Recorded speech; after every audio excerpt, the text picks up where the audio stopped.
Halo Kesatria Petir, balik lagi di podcast Suara Petir. Kita udah lama banget gak ketemu, udah berapa bulan nih kira-kira? Sebulan lebih mungkin ada. Sebulan lebih kita gak ketemu di podcast Suara Petir. Dan kali ini kita mau ngundang, kita udah ngundang tamu dari mahasiswa NCT Teknologi PLN. Kebetulan mahasiswa ini dari jurusan S1 Teknik Industri dan ada title tertentu nih teman-teman, yaitu mahasiswa berprestasi. Nah, siapa sih di sini yang nggak tahu sama mahasiswa berprestasi? Mahasiswa berprestasi itu udah jadi salah satu highlight di kampus kita, di mana mungkin mahasiswa ini tuh aktif di organisasi, aktif di perlombaan-perlombaan dan kegiatan-kegiatan di luar kampus. Langsung aja di sini kita udah ada sama Kak Andrea. Halo Kak Andrea. Hai Kak Alisa. Gimana kabarnya Kak?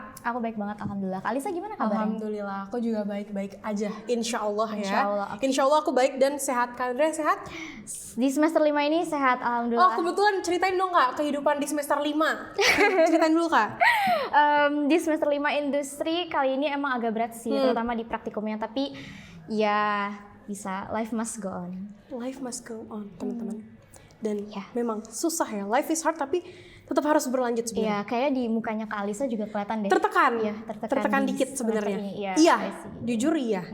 Nah, langsung aja mungkin ya teman-teman, karena kita udah nggak sabar banget mau tanya-tanya Kak Andrea. Kita mau juga kulik-kulik sedikit perjalanan Kak Andrea, terus juga perjuangan-perjuangannya dan keluh kesahnya mungkin ya Kak Andrea Oke. Sama sedikit tips and trick dari Kak Andrea. Boleh. Oke Kak Andrea, ini mungkin langsung aja to the point. Yes. Aku mau tanya, sebenarnya dari Kak Andrea sendiri expect nggak sih bisa dapat title mahasiswa berprestasi ini? Oke, sebelumnya hai semua, aku Andrea Zalika, aku merupakan salah satu mahasiswa berprestasi ITPLN di tahun 2025 bersama dengan kedua mahasiswa berprestasi lainnya. Jujur, aku nggak expect Alisa. Kenapa karena sebelumnya aku kan mengikuti proses seleksi internal mahasiswa berprestasi dan ternyata it comes out aku dan kedua temanku lain bisa untuk jadi mahasiswa berprestasi. Berarti ada proses-proses tersendiri ya Kak sebelum dapat kata itu, mapres itu. Betul. Oke, I see. Kak Andrea ini kan aku lihat sering banget ya ngobrol, mungkin jadi moderator, jadi speaker. Aku mau tanya, di portofolio Kak Andrea ini sebenarnya yang lebih ter-highlight itu apa? Apakah riset, apakah lomba, apakah organisasi, atau mungkin kepanitiaan-kepanitiaan? Oke, thank you for the question, Alisa. Kalau versi Andrea di CV itu yang paling banyak tuh lomba. Ya, terus yang kedua tuh organisasi, kepanitiaan, lalu yang ketiga itu riset. Oke. Lomba, organisasi, riset. Kak Andrea mungkin boleh nggak sih dijabarin sedikit kira-kira lomba, organisasi, dan riset apa sih yang pernah Kak Andrea ikutin? Oke, kalau dari segi lomba, aku spesialisasinya memang di lomba debat ya, terutama lomba debat energi. Waktu itu aku bersama rekan aku, Nazwa, yang juga sama-sama dari teknik industri. Lalu selanjutnya sebenarnya lomba yang sering aku ikuti itu lomba yang memang spesialisasinya itu di bahasa Inggris, seperti speech, newscasting, dan lain-lainnya. Kalau dari segi organisasi, kebetulan aku merupakan part of SRA ITPLN, GSM Pendidikan. Kalau kegiatan di luar itu juga aku sebagai asisten laboratorium fisika. And then last but not least, riset. Aku juga lolos, alhamdulillah, pendanaan PKM tahun 2025. Alhamdulillah. Keren ya teman-teman. Kalau boleh tahu di luar kampus ada nggak nih Kak Andrea kegiatan-kegiatannya? Oke, kalau untuk di luar kampus aku ada, Alisa. Apa tuh? Salah satunya itu adalah YRI atau Youth Ranger Indonesia. Alhamdulillah aku diamanahkan untuk menjadi staff people development, yaitu bagian dari Human Resource and Development juga. HRD berarti ya? Exactly. HRD berarti dia suka memantau talenta, suka memantau kinerja orang-orang lain ya? Betul ya? Betul. Ya. Nah Kak Andrea, aku suka lihat postingan-postingan di SG kebetulan ada kayak summit itu. Summit itu tuh maksudnya ke lomba atau kemana nih Kak Andrea? Oke, sebenarnya kalau untuk summit itu kan artinya perkumpulan ya. Nah, kalau versi yang aku ikuti akhir-akhir ini itu ada dari Hyundai Eco Summit 2025 yang juga diselenggarakan oleh salah satu perusahaan mobil atau otomotif terbesar di Indonesia yang asalnya juga dari Korea, yaitu Hyundai itself. Yang aku ikuti itu sebenarnya dia konsepnya itu seperti lomba karena ada proses seleksinya gitu. Jadi dari sekian banyak perguruan tinggi, dari ratusan peserta juga yang diseleksi, dan yang dapat itu hanya sampai 70 orang yang terseleksi gitu. And Youth itu kan sebenarnya modelnya itu model United Nation ya. Jadi ibarat tuh kayak simulasi sidang PBB. Oh gitu. Nah betul, model United Nation itu tuh dia juga bentuk kompetisi ya, di mana ada ibaratnya awardnya juga, ada Best Delegate, Honorable Mention, Best Position Paper, and others gitu. Kalau misalnya resmi, biasanya memang dia bekerja sama beberapa instansi gitu. Terus juga pernah ikut summit ke luar negeri, betul? Iya. Ceritain juga dong Kak Dea, aku penasaran jujur. Boleh Alisa. Jadi waktu itu aku pernah ikut summit dari International Youth Potential Summit, dan what I like from IYPS is that dia bekerja sama dengan ASEAN Youth Organization. Itu merupakan salah satu organisasi terbesar perhimpunan pemuda se-ASEAN. Oh, se-Asia Tenggara. Se-Asia Tenggara, betul. Dan what I like being there is that kalau misalnya di Hyundai Eco Summit itu kan dia lebih ke model United Nations, simulasi sidang PBB. Tapi kalau misalnya waktu aku di IYPS itu aku submit atau propose my innovation atau inovasi aku. Ya, dan inovasi yang aku bawa itu kebetulan tentang methane energy gitu. Jadi aku mengubah biomass untuk menjadi listrik rumah tangga. Oke, itu berarti masuknya ke riset terus kakak bawa ke lomba ini sendiri. Exactly, betul. Oke, nice. Aku jujur penasaran banget sama riset-riset. Kalau boleh tahu Kak Andrea pernah ikut riset apa aja? Oke, kalau berdasarkan riset yang pernah aku ikuti itu tadi, yang pertama itu kan IYPS ya. Nah, kalau di IYPS itu aku memang pitch-nya itu di Thammasat University. Lalu yang kedua aku juga ikut PKM, Program Kreativitas Mahasiswa dari Dikti ya, yang alhamdulillah tahun 2025 kemarin tuh juga lolos pendanaan gitu. Kalau yang PKM itu aku membahas tentang alat pertanian yang sebenarnya tuh solar based power. Jadi dia tuh ramah lingkungan, energi terbarukan, dan juga membantu petani untuk membasmi hama. Nah, lalu untuk riset selanjutnya itu juga dari Student Research Challenge, itu sebenarnya tuh lomba internal dari kampus. Aku bersama rekan-rekan aku yang lain itu membuat alat konversi energi dari energi angin menjadi listrik. Oke, menarik ya. Berarti kita udah ngulik tadi terkait lomba, terkait organisasi dan juga riset. Aku penasaran sama akademik mungkin. Kalau menurut Kak Andrea sendiri, akademik itu IPK 4. IPK 4 tuh penting gak sih Kak Andrea? Oke, kalau misalnya pertanyaannya IPK 4 itu penting atau enggak, sebenarnya aku bukan mau menjawab tidak penting. Aku juga tidak mau menjawab itu penting. Yang penting itu sebenarnya bukan angka atau nominalnya gitu. Yang penting itu seberapa jauh sih kita memahami apa yang kita pelajari gitu. Karena kalau misalnya kita ngelihat IPK itu tuh sebenarnya hanya angka sudah berapa sih kemampuan kita gitu. Yang tahu daya serap ilmu itu kan sebenarnya kita sendiri gitu. The number of IPK itu doesn't define how much do we understand something. Percuma aja kalau misalnya IPK-nya tuh 4 atau IPK-nya 3,9, 3,8, tapi ngerjain UTS-nya, ngerjain tugasnya masih pakai ChatGPT, it's just nothing gitu. Oke Kak Andrea, berarti memang bukan berarti nggak penting, bukan berarti penting gitu ya. Betul. Yang penting tuh adalah gimana cara kita tuh memahami apa yang dipelajari selama di kampus ya Kak Dea ya. Nah Kak Dea, mungkin habis ke akademik kita mau sedikit ke organisasi. Kak Andrea kan banyak banget ya organisasinya, SRE, GSM, dan di luar juga ada. Kalau menurut Kak Andrea sendiri sebenarnya jadi ketua, opsinya gini. Mending jadi ketua di satu organisasi atau jadi staff di banyak organisasi kayak gitu. Oke, that's a good question actually, karena beberapa orang mungkin ada yang orientasinya beda ya.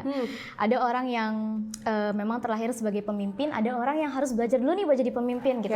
Kalau aku personally, if you see, aku memang sedikit pengalaman untuk menjadi kepala atau pemimpin di suatu organisasi atau suatu kepanitiaan, tapi menurut aku both are important gitu.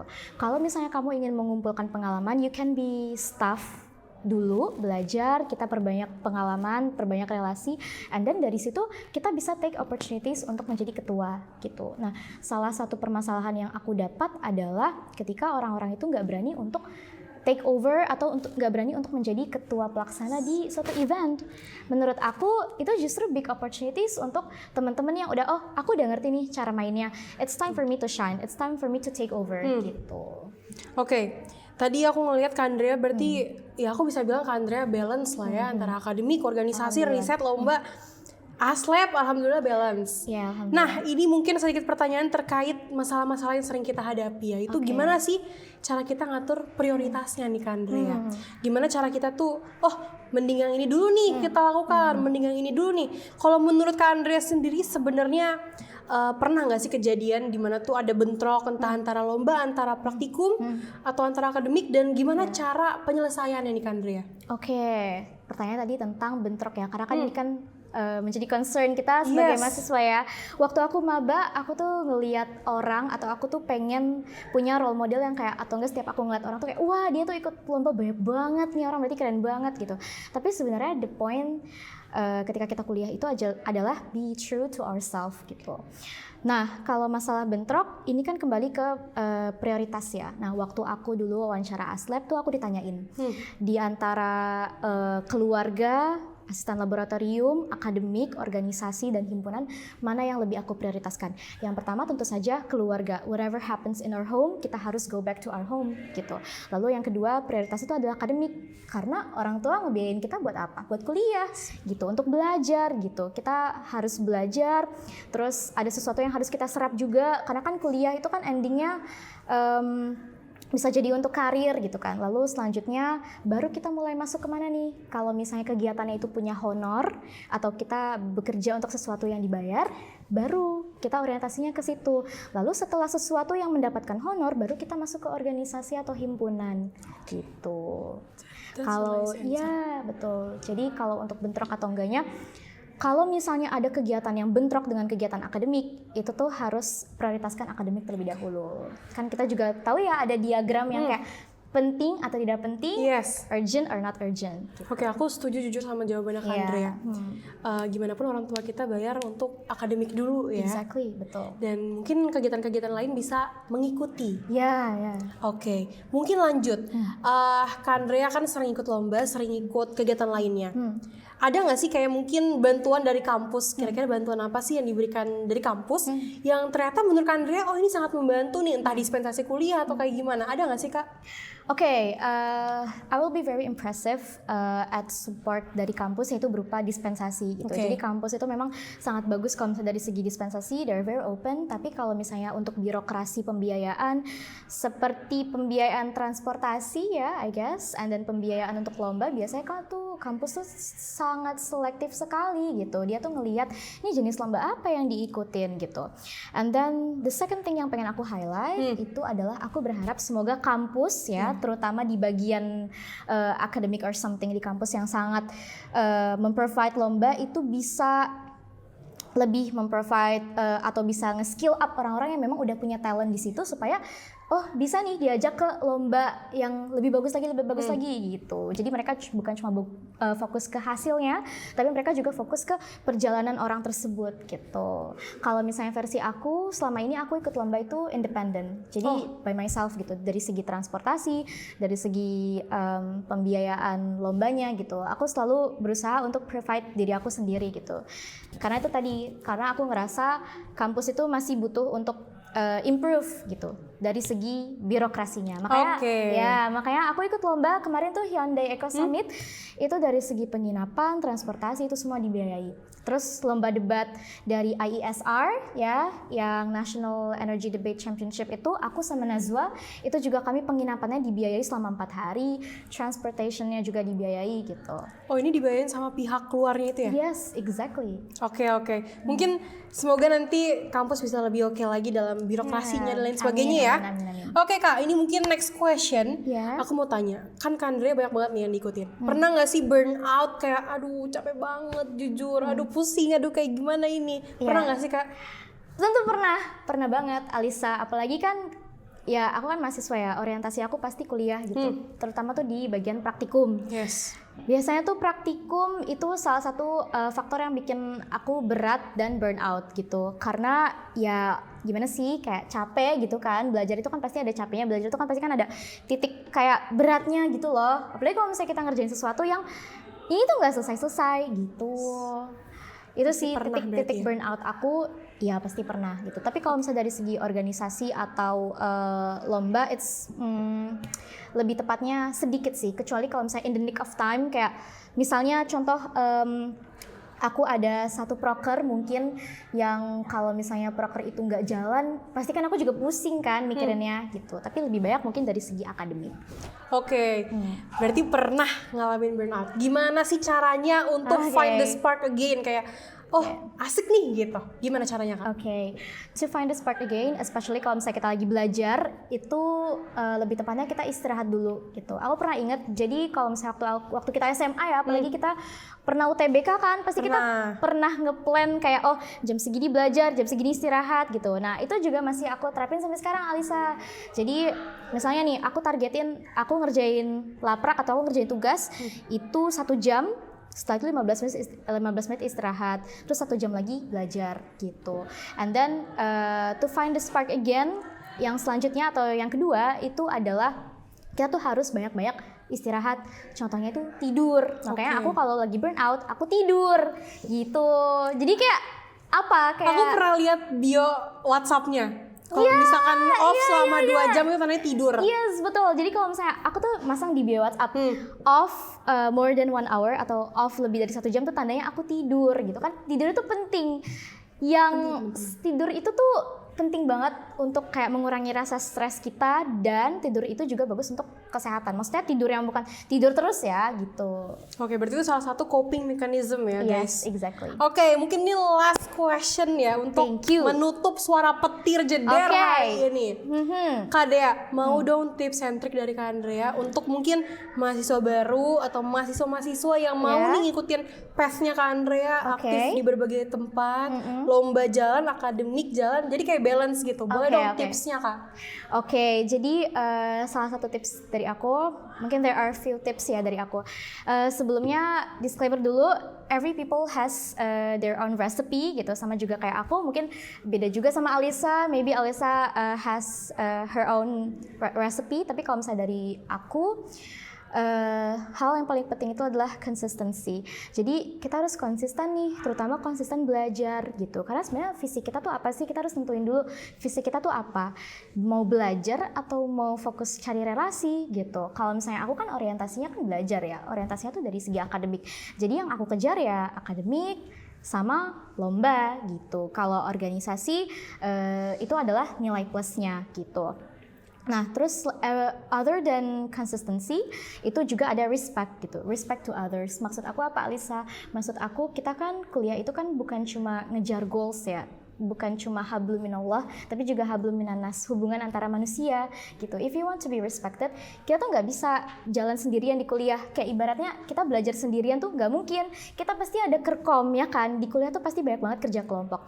Makanya kita harus respect apa yang menjadi tugas kalian, kerjakan gitu. Terutama kalau misalnya kita lagi praktikum, ada laprak yang kerjain yang kelompok, kita harus sama-sama ngerjain gitu. Build to one another. Itu sih yang menurut aku. Dan selanjutnya bukan cuma dari segi akademik, tapi juga dari segi organisasi, Alisa. Menurut aku, respect to others dalam segi organisasi itu adalah ketika kamu kerja untuk orang, you have to be all out untuk prokernya dia. Kamu membantu prokernya dia.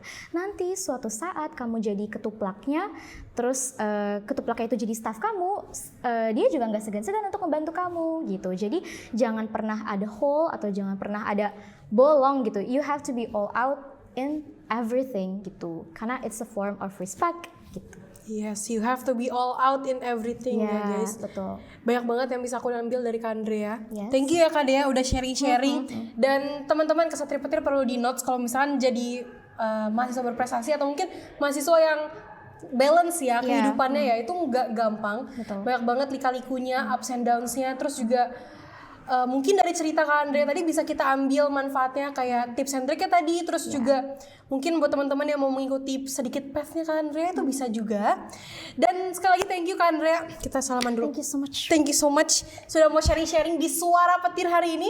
Yes. Dan lagi-lagi teman-teman perlu kemauan untuk kita supaya akhirnya kita itu bisa mencapai hal yang kita mau. Untuk mencapai goals yang kita mau. Contoh mungkin mahasiswa berprestasi atau mungkin mau aktif, mau menang lomba dan lain sebagainya. Gak gampang dan Ya, perlu kemauan. Kalau dari Kandre ada closing statement nggak nih buat teman-teman Kesatria Petir? Oke, closing statement untuk teman-teman Kesatria Petir. Semuanya semangat belajar, semangat untuk mencapai goals apapun itu. Please berteman juga dengan berteman juga secara baik dengan orang-orang, and don't be hesitate untuk menghubungi aku juga. Aku seneng banget kalau misalnya disuruh untuk share-share gitu, terutama kalau misalnya kita mau punya temen yang untuk belajar bahasa Inggris. Aku juga suka banget karena aku juga lagi belajar bahasa Inggris nih. And then kalau misalnya teman-teman ada pertanyaan seputar lomba-lomba debat, like how to ace your debate or something gitu, boleh juga tanya aku atau juga tanya rekan aku Nazwa, dia juga sama satu lomba sama aku. Thank you so much Kesatria Petir. Thank you Kesatria Petir, mungkin boleh dimasukin Instagramnya Kak Dea kali ya. Masuk gak? Masuk ya. Oke. Oh ya teman-teman Kesatria Petir, jangan lupa buat follow terus Instagram, YouTube, and Spotify, and TikTok ITPLN Media, karena kita bakal sharing-sharing juga, lebih banyak lagi sharing-sharing entah terkait kehidupan di kampus, terkait asisten laboratorium, terkait mahasiswa berprestasi, tips and trik lainnya, dan banyak banget hal yang bakal kita bahas di ITPLN Media. Yes. So follow dan share juga video ini ke semuanya, ke semua teman-teman kalian, dan see you next time. See you next time. Bye-bye.